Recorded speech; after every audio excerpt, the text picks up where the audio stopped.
안녕하세요, 백설마녀입니다. 네, 오늘은요 제가 생각하는 결혼 전에 반드시 봐야 하는 3가지입니다. 여러분이 결혼 전에 정말 경각심을 가지고 꼭 한번 들어보셨으면 좋겠고요. 정말 다른 게 아니라 이런 것들 때문에 부부 사이에 크리티컬한 일들이 생기는 것 같다라고 생각하는 것들 3가지 지금 바로 시작해 볼게요. 첫 번째는 살입니다. 요즘에는 진짜 남녀 할 것 없이 정말 많은 사람들이 이상형을 꼽으실 때 운동하는 사람이라는 말을 꼭 넣으시더라고요. 근데 제가 생각했을 때 그거는 그냥 뱃살 없는 사람을 얘기하는 게 아닌가라고 생각을 합니다. 이 짤 보셨나요? 운동을 안 했을 때 생각하는 운동하는 사람의 몸.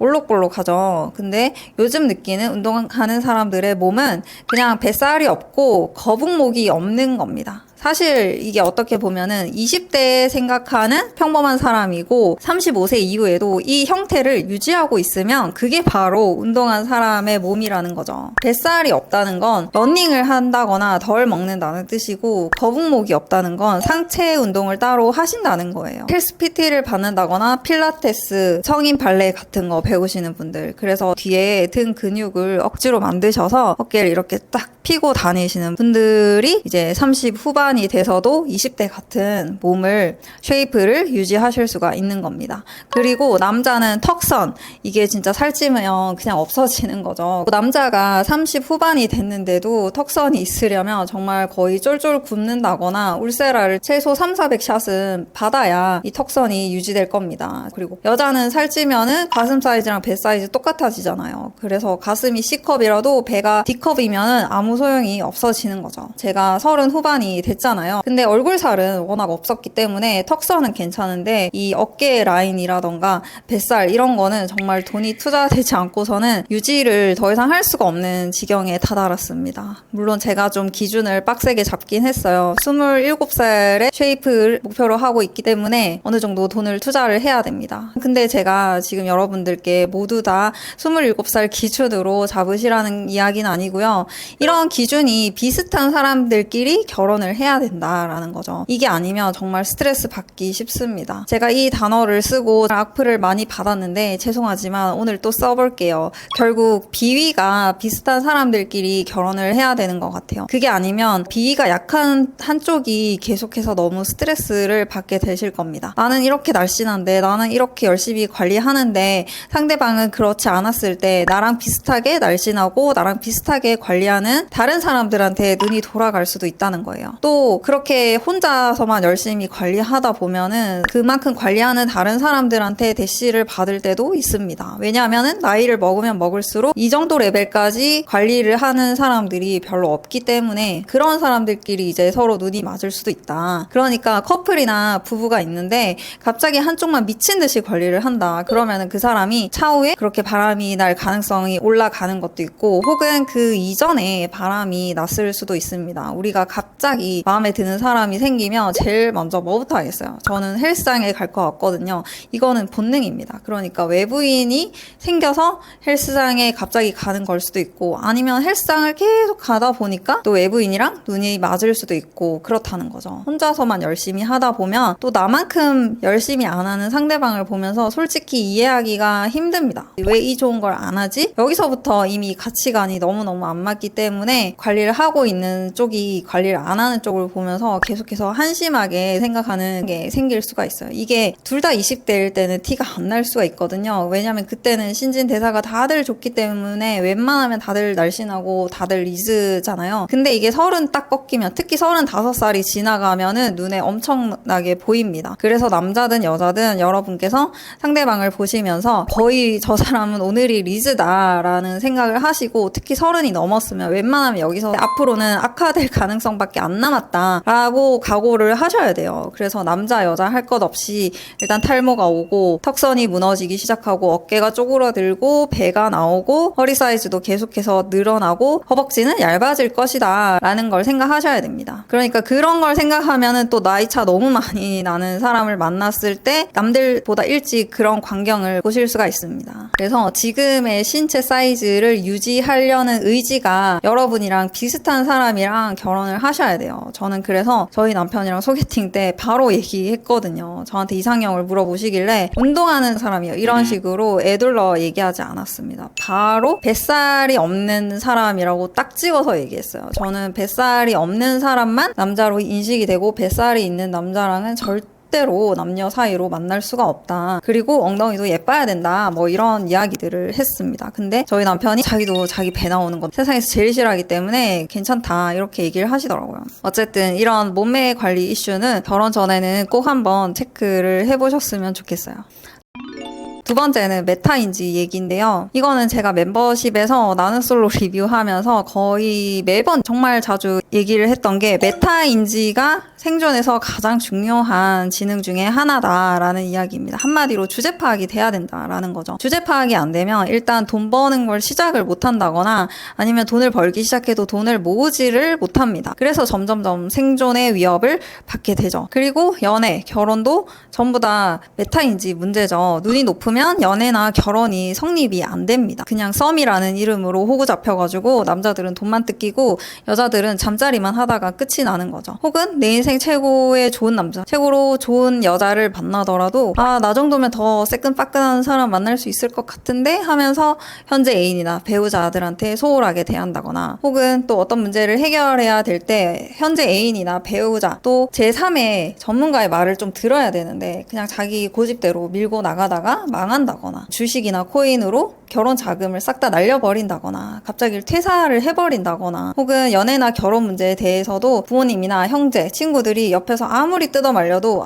뭐 이 정도 사안은 내가 다 평생 컨트롤 할 수가 있다, 내가 저 사람 언젠가는 사람 만든다 라는 생각으로 계속 사귀신다거나 결혼을 강행한다거나 임신과 출산까지 한다거나, 그런 문제들이 계속해서 발생하게 되는 거죠. 이게 다 메타인지가 부족해서 생긴 일이다 라고 생각을 합니다. 내가 뭘 잘하고 뭘 못하고, 잘하는 건 또 얼마나 잘하는지, 어느 정도 레벨인지, 상위 몇 %인지 하면은 내가 몇 등까지 할 수 있는지, 다른 분야에서는 누가 나보다 더 잘난 사람이고 내가 누구 말을 믿고 따라야 하는지, 이런 거를 파악하지 못하면 여러분의 인생이 자꾸 돌아가게 된다라는 겁니다. 그래서 여러분이 나중에 누군가와 결혼을 하시게 되면 어떤 분야마다 이거는 무조건 저 사람 말 믿고 간다, 이거는 무조건 내 말 믿고 갔으면 좋겠다, 이런 식으로 좀 업무 분장이 돼야 되거든요. 주 양육자, 주 부양자 문제처럼 말이죠. 그래서 각 분야마다 주 책임자가 적절하게 정해져야지 이 집이 멀쩡하게 돌아가는 거예요. 근데 이게 안 되면 사사건건 밑에서 치고 올라오는 하극상이 벌어지게 되는 겁니다. 그러면은 우리가 어떤 일을 해결할 때 자꾸만 딜레이가 발생할 수가 있다는 거죠. 물론 무조건이라는 건 없지만, 돈 문제는 무조건 내가 알아서 할게, 애 문제는 무조건 네가 알아서 해, 이런 식으로 좀 서로 업무 분장이 되려면 둘 다 메타인지가 좋은 사람들끼리 만나셔야겠죠.